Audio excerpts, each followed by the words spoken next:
le 21 décembre 2019, le président ivoirien Alassane Ouattara, au nom de ses pairs de l'UEMOA et le président français Emmanuel Macron, initiateurs de la réforme, ont annoncé le passage du franc CFA à l'éco en 2020. Ce scénario, œuvre des principaux acteurs de la France-Afrique, constitue une violation flagrante et manifeste de la souveraineté des États et du droit des peuples de disposer d'eux-mêmes, car les populations ne sont même pas impliquées.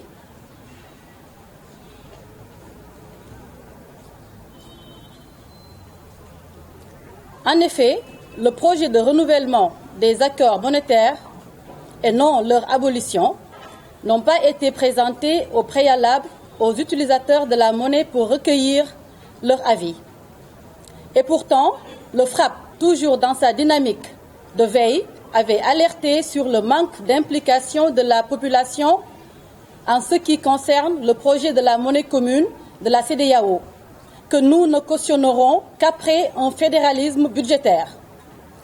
Nous renvoyons à la lettre adressée au président de la République Macky Sall le 15 mars 2018 et à notre communiqué du 16 juillet 2019.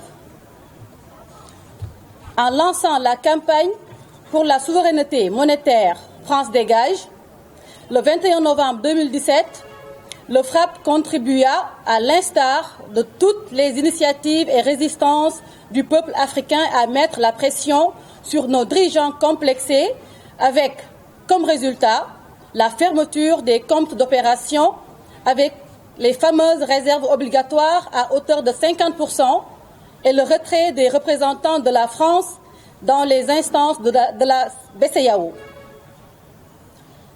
Ces réformes acquises de haute lutte ne permettent pas pour autant de couper le lien colonial avec la France, car la parité de change fixe et le libre transfert des capitaux vont renforcer la mainmise des multinationales françaises sur nos économies et la pauvreté des pays de l'UEMOA. Le maintien de la France comme garant financier montre qu'elle reste souveraine sur la gestion du franc CFA coloré éco. Dans ce sens, le FRAPP invite Emmanuel Macron à décrypter le vrai message de la jeunesse africaine qu'il taxe à tort d'anti-français. Les revendications de cette jeunesse ne sont pas difficiles à comprendre et peuvent être résumées en « Pour la souveraineté monétaire et sécuritaire, France dégage ». Le combat pour la souveraineté monétaire va continuer parce que le néocolonialisme est toujours là. Nous lançons aussi un appel à tous les résistants des pays de l'UEMOA pour une accentuation du combat jusqu'à la victoire définitive. La souveraineté monétaire au service de notre développement.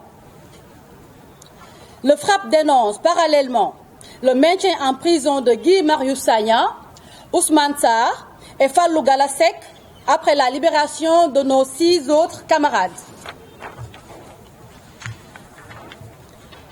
Nous déclarons à cet effet qu'ils sont des otages politiques.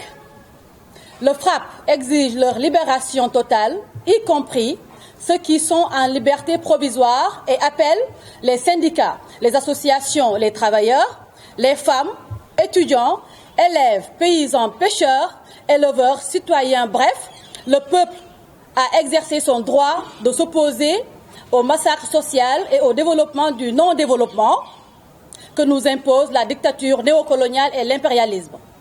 Ce jour à Dakar, par le secrétariat exécutif national du FRAPP. Merci.